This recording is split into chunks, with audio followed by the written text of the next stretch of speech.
Nilazavaty taontino andro farany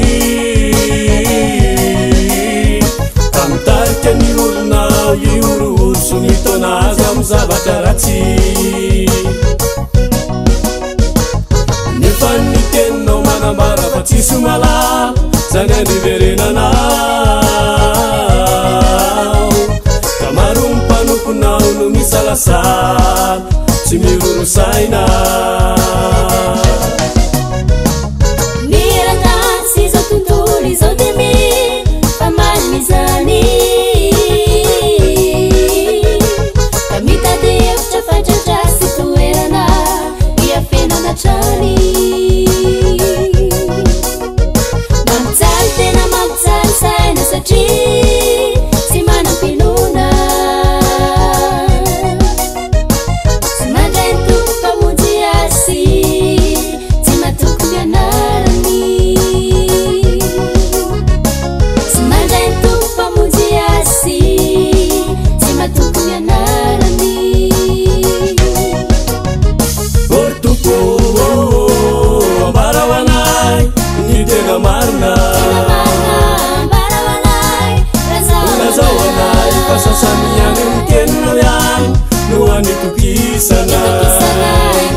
maheno an'ity ty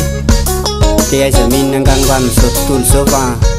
ny tompony efa nyteny hoe tsisy alala ny andro iverenana na ny anjeliny lanitra eny fa na dia ny zanak'azy ka dia matokisany tompo ianao ka izao ny teny olazaiko anao ka eno tsara sy taditio aza metotsao zao tontolo izao fa ny tenin'ny tompony ho itokio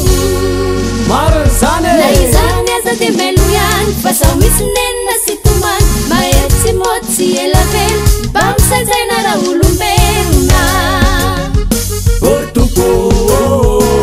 ambara ho anay ny tena marina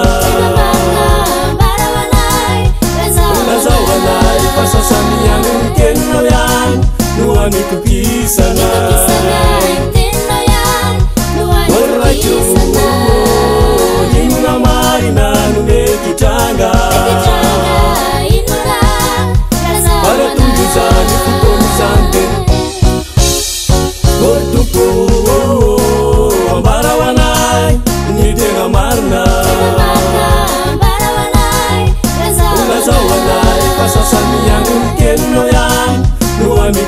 itokisana tena ihany no anitokisana inona marina no mekitranga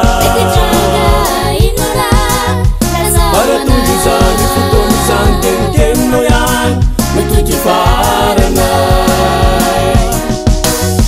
faratongizany fotoan'izany teniteno ihany mitoky farana